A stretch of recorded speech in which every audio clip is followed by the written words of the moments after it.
Oke, nah sekarang kita masuk ke dalam elektroskop. Di dalam konteks fisika ada istilah elektroskop. Buat apa sih elektroskop? Nah, perhatikan, saya punya batang kaca. Batang kaca ini tidak tahu apakah dia bermuatan positif atau bermuatan negatif, atau jangan-jangan tidak bermuatan. Lalu bagaimana cara untuk mengetahuinya? Saya harus bawa alat yang namanya elektroskop. Nah, bagian atas yang berwarna putih, yang lurus ke bawah itu namanya logam. Kemudian yang kuning itu adalah lempeng emas. Untuk mengetahui benda itu punya muatan atau tidak. Sebagai contoh, saya punya batang kaca. Ini sudah ada muatannya. Nah, kalau didekatkan ke dalam elektroskop, kira-kira apa yang terjadi? Ternyata daun si elektroskop itu akan membuka, lempeng emasnya akan membuka sangat lebar. Kenapa begitu?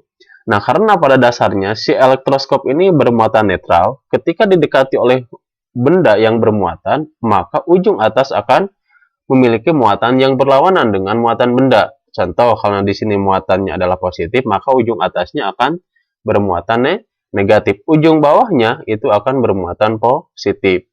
Karena positif itu dengan positif tolak menolak, maka daunnya akan membuka. Nah, sekarang perhatikan yang di sebelah kanannya. Saya punya benda bermuatan negatif. Kira-kira apa yang terjadi dengan elektroskop ini? Ya, betul ya. Jadi elektroskop ini akan membuka lagi. Cuma bedanya yang di atas itu akan terkumpul muatan positif, yang di bawah akan terkumpul muatan negatif.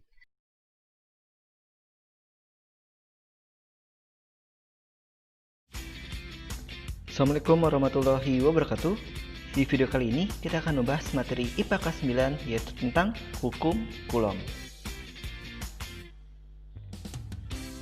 Oke, Charles Augustinus Coulomb, dia pertama kali menemukan hukum ini, menemukan bahwa di antara benda-benda bermuatan terdapat tarikan atau tolakan. Nah, kita sudah belajar di kelas 8 bahwa tarikan atau tolakan disebut gaya. Maka gaya ini disebut gaya listrik atau gaya Coulomb. Berdasarkan percobaan si Coulomb ini, ternyata besarnya gaya listrik atau gaya Coulomb ini berbanding lurus dengan besar muatan listriknya. Kita lambangkan dengan Q1 dan Q2, dan juga berbanding terbalik dengan kuadrat jaraknya atau 1 per R kuadrat. Ya, dia berbanding lurus dengan besar muatannya dan berbanding terbalik dengan kuadrat jaraknya. Itu bisa kita buat secara matematis, berarti F sama dengan K kali Q1 kali Q2 per R kuadrat. Nah, K ini apa? K ini disebut konstanta dielektrik, yang besarnya selalu 9 kali 10 pangkat 9 Newton meter kuadrat per Coulomb kuadrat. Tapi nilai konstanta ini selalu segini kalau misalnya dia berada di ruang hampa. Nanti kalau kamu masuk SMA, K-nya belum tentu nilainya 9 kali 10 pangkat 9, karena tergantung mediumnya apa. Tapi di SMP sini ya, saat belajar di SMP, kita hanya belajar bahwa dianggap mediumnya adalah ruang hampa yang besar konstanta dielektriknya adalah 9 kali 10 pangkat 9. Oke, kita lihat di sini. Q adalah muatan listrik satuannya Coulomb. Q2 juga muatan listrik 2. Ya, karena ini tarik menarik atau tolak menolak, berarti ada 2 muatan di sini. Nah, satuannya adalah Coulomb. Tapi terkadang di soal satuannya belum Coulomb. Misalnya satuannya nanti ini milicoulomb, microcoulomb atau nanocoulomb, berarti kita harus konversi satuan tersebut. 1 milicoulomb kita konversi menjadi 1 kali 10 pangkat min 9. 1 mikrocoulomb kita konversi sama dengan 1 kali 10 pangkat min 6. 1 nanocoulomb kita konversi menjadi 1 kali 10 pangkat min 9 coulomb. Oke, jadi kita lihat di sini K-nya satuannya angkanya ada pangkat-pangkat, kemudian Q-nya juga mungkin aja nanti ada pangkat-pangkatnya. Nah, kemudian jaraknya di sini R, satuannya juga harus meter. Terkadang juga di soal satuan bukan meter, bisa senti atau bisa milimeter. Berarti kita harus konversi juga. Cuman bedanya kalau mungkin dulu kamu konversi cm ke meter, itu dibagi 100 menjadi 0,01, atau milimeter ke meter menjadi 0,001. Cuman dalam perhitungan di sini kita jangan pakai 0,00 seperti itu, karena akan repot nanti menghitungnya. Lebih mudah adalah kita menghitung memakai angka pangkat seperti ini. 1 cm sama dengan 1 kali 10 pangkat min 2, karena cm ke meter naik 2 kali dalam tangga itu ya. Kemudian 1 mm sama dengan 1 kali 10 pangkat min 3, karena mm ke meter naik 3 kali. Berarti kita lihat di sini K-nya ada pangkat, Q-nya mungkin juga nanti ada pangkat, R-nya juga mungkin nanti ada pangkat-pangkatan. Berarti kita harus tahu juga cara menghitung pangkat-pangkat itu. Maka kita harus belajar juga tentang sifat perhitungan pangkat. Pangkat kali pangkat bagaimana ngitungnya, pangkat bagi pangkat bagaimana ngitungnya. Oke, kita udah belajar di sini ya, bahwa kalau misalnya A pangkat M kali A pangkat N ya, maka pangkatnya ditambah. Kalau pangkat bagi pangkat, A pangkat M bagi A pangkat N, maka pangkatnya dikurang. Pangkat dipangkatkan, A pangkat M pangkat N lagi, maka pangkatnya dikali. Kemudian di sini misalnya ada angka di bawah, bisa pindah ke atas dengan mengubah tandanya. Ini A pangkat M di bawah, bisa kita pindahkan ke atas menjadi A pangkat min M. Sebaliknya, misalnya A pangkat min M di bawah, bisa kita pindah ke atas menjadi A pangkat M. Ya, plus minusnya berubah tanda. Oke, ini adalah hukum Coulomb ya, ini rumusnya, kemudian cara menghitungnya. Oke, kita ke contoh soalnya, gimana cara menghitung hukum Coulomb ini. Oke, ada soal di sini, dua benda bermuatan masing-masing 30 mikrocoulomb dan min 15 mikrocoulomb. Jarak kedua muatan itu adalah 15 cm. Besarnya gaya listrik yang terjadi adalah, di sini tanda min kita nggak perlu masukkan ke perhitungan karena nanti malah akan merepotkan. Ya, jadi min di sini tidak usah masuk ke perhitungan. Oke, kita lihat diketahuinya dulu. Oke, diketahui di sini ada Q1 30 mikrocoulomb, maka kita perubah menjadi coulomb. Ya, mikro ke coulomb adalah 10 pangkat min 6. Kemudian Q2-nya adalah 15 mikrocoulomb, berarti 15 kali 10 pangkat min 6 coulomb. Jaraknya 15 cm, kita harus ubah jadi meter, menjadi 15 kali 10 pangkat min 2 meter. K-nya walaupun tidak diketahui selalu pakai tadi 9 kali 10 pangkat 9 ya. Oke, ditanyanya adalah F-nya, gaya listrik atau gaya coulombnya. Nah, berdasarkan rumus tadi, F sama dengan K kali Q1 kali Q2 per R kuadrat. Oke, kita masukkan di sini. F-nya adalah 9 kali 10 pangkat 9. Q1 di sini 30 kali 10 pangkat min 6, Q2 15 kali 10 pangkat min 6, R-nya adalah 15 kali 10 pangkat min 2. Jangan lupa di sini R-nya kuadrat, maka dipangkatin 2 lagi. Oke, bagaimana cara ngitungnya ini? Angkanya banyak sekali seperti ini. Oke, mungkin untuk mempermudah, ya mempersimpel juga, kita pisahkan dulu angka-angka yang biasa dengan angka-angka yang pangkat. Angka biasa di sini di atas ada 9, ada 30, ada 15. Sedangkan di bawah di sini ada 15 kuadrat. 15 kuadrat bisa kita tulis dengan 15 kali 15. Oke, bisa tulis di sini ya, 9 kali 30 kali 15 per 15 kali 15. Kemudian sebelah kanannya kita tuliskan yang bilangan berpangkatnya. 10 pangkat 9, 10 pangkat min 6, 10 pangkat min 6, 10 pangkat min 2 dikuadratkan. Ingat, pangkat dipangkatkan, pangkatnya dikali. Min 2 kali 2 adalah min 4. Oke, di sini bisa kita hitung, kita coret nih. 15 dengan 30, sini 1, sini 2. 15 dengan 15 nih habis, berarti di sini tinggal 9 kali 2, yaitu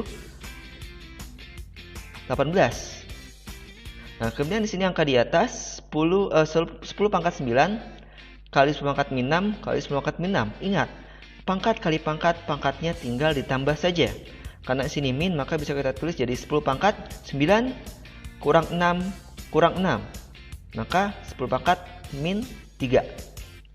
Kemudian 10 pangkat min 4 yang ada di bawah. Ingat, 10 pangkat min 4 ada di bawah. Bisa kita pindah ke atas, tapi pangkatnya jadi positif. Ya, maka di sini 10 pangkat 4. Jadi 18 kali 10 pangkat min 3 kali 10 pangkat 4. Oke, di sini 10 pangkat min 3 kali 10 pangkat 4. Perkalian pangkat, pangkatnya ditambah. Ya, berarti tinggal min 3 tambah 4, yaitu 1. Ya, berarti sini 18 kali 10 pangkat 1 atau 18 kali 10 bisa kita tulis menjadi 1,8 kali 10 pangkat 2. Oke, seperti itu cara menghitungnya. Ya, pokoknya untuk mempersimpel saja, dipisah antara angka yang biasa dengan angka yang berpangkat. Kemudian di sini tinggal yang dikali tambah ya, pangkatnya ditambah 9 tambah min 6 atau bisa kita tulis saja 9 kurang 6 kurang 6 lagi. 9 kurang 6 3, 3 kurang 6 min 3, maka di sini jadi 10 pangkat min 3. 10 pangkat min 4-nya di bawah bisa kita pindah ke atas menjadi 10 pangkat positif 4. Nah, tinggal dikali lagi nih, jadi 10 pangkat 1. 14 kali 10 kita ubah menjadi 1,8 kali 10 pangkat 2 Newton. Ini hasilnya.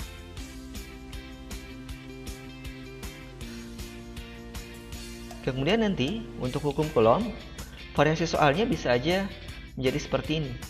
Ya, muatan atau jaraknya diubah. Rumusnya seperti sama, ya, cuman ada cara yang mudahnya. Bisa kita ubah rumusnya, kita modifikasi rumusnya seperti ini. F akhir sama dengan Q1 kali Q2 per R kuadrat kali F awal. Ya, rumus ini dipakai kalau soalnya muatan atau jaraknya diubah.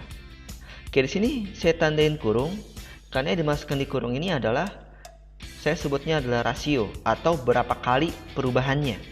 Nah, karena kan berubah ya, muatan atau jaraknya diubah, maka kita masukkan di sini adalah berapa kali perubahannya atau rasio. Nah, rasio di sini bisa kita cari dengan cara sesudah bagi sebelum. Tapi kalau misalnya muatan atau jarak itu tetap, maka rasionya adalah 1. Ya, kalau tetap rasionya adalah 1. Oke, maksudnya apa sih rasio sudah bagi sebelum? Oke, misalkan seperti ini.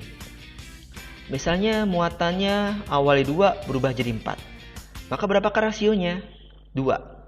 Ya. 2 kali berapa sama dengan 4. Maksudnya seperti itu. Maka rasionya 2. 2 dapat dari mana sebenarnya? 4 bagi 2 ya, sesudah bagi sebelum. 2 jadi 4 berarti rasionya adalah 4 bagi 2 atau sama dengan 2. Oke, misalnya 3 jadi 9, berarti rasionya adalah 3. Dapat dari mana 3? 9 bagi 3, ya, sesudah bagi sebelum. Contoh lainnya, 3 jadi 12, berarti rasionya adalah 4. Dapat dari 12 bagi 3. Contoh lainnya, 4 jadi 2. Nah, hati-hati di sini. 4 jadi 2 berarti rasionya adalah 1/2. Dapat dari mana? 2 bagi 4. Ingat, sesudah bagi sebelum. 2 bagi 4 adalah 1/2. Oke, contoh lainnya misalnya 6 menjadi 2.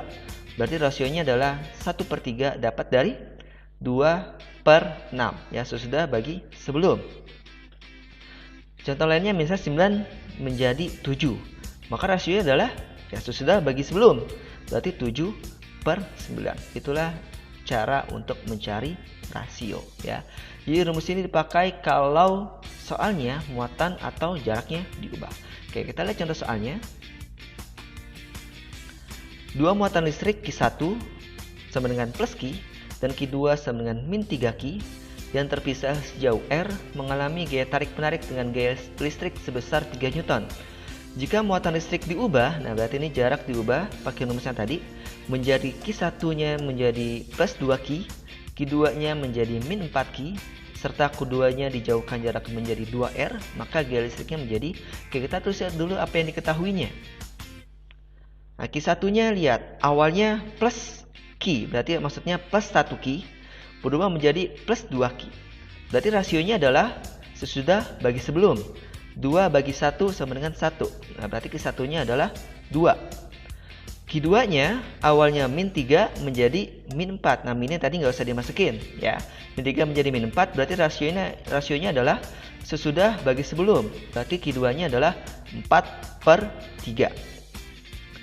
Jaraknya awalnya R berubah menjadi 2R. Berarti rasionya adalah 2/R atau 2/1 sama dengan 2. Ya, 2R per R, R coret menjadi 2. Nah, kemudian sini 3 Newton apa? Berarti 3 Newton adalah F awalnya. Gaya awalnya adalah 3 Newton. Berarti diketahuinya di sini ya, untuk Q1, Q2 dan R yang dimasukinnya adalah rasio perubahannya, ya, sesudah bagi sebelum. Nah, dapat di sini kita langsung masukin ke rumus. Ya, rumusnya adalah tadi Q1 kali Q2 per R kuadrat kali F awal. Kita masukkan di sini Q1-nya berarti 2, Q2-nya adalah 4/3, R-nya adalah 2. Ingat R-nya sini kuadrat, F awalnya adalah 3 Newton. Nah, kita hitung di sini 2 kuadrat itu kan 4 ya. Oke, 3-nya masukin ke atas saja bisa. Ya, 2 kuadratnya kita ubah jadi 4. Oke, sini 3 coret. Ya, 3-nya kita coret. Kemudian sini 2 dikali 4. Ya, maka hasilnya adalah 8. 8 per 4 sama dengan 2 Newton. Oke, inilah hasil untuk gaya akhirnya atau gaya listrik setelah diubah. Ya, rumusnya seperti ini, kemudian dimasukkan di yang dalam kurung adalah rasionya. Oke, contoh soal lainnya, misalnya seperti ini. Suatu gaya tarik-menarik antara dua muatan A dan B adalah 4 Newton. Jika muatan A diperbesar 2 kali, muatan B diperbesar 3 kali dan jaraknya tetap, maka besar gayanya menjadi... Oke, kita harus dulu diketahuinya. Gaya awal sini 4 Newton, ya gaya tarik-menarik antara dua muatan A dan B adalah 4 Newton, berarti adalah F awal. Muatan A diperbesar 2 kali. Nah, kalau sudah ada kata-kata diubah berapa kali, berarti sini udah rasio. Maka Q1-nya bisa kita tulis langsung 2. Muatan B diperbesar 3 kali, berarti Q2-nya langsung 3, gitu ya. Oke, kalau udah ada kata-kata diubah berapa kalinya, berarti itu sudah rasio, tidak perlu kita cari lagi. Q1-nya 2, Q2-nya 3. Nah, lihat jaraknya tetap. Ingat tadi, kalau misalnya tetap atau tidak berubah, maka masukkan angka 1. Jaraknya tetap berarti R-nya adalah 1. Tuh, oke.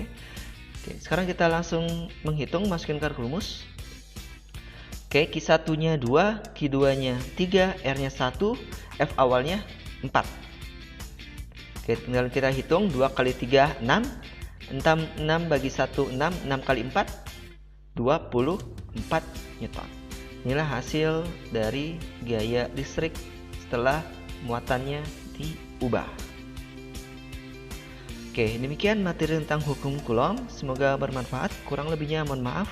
Assalamualaikum warahmatullahi wabarakatuh.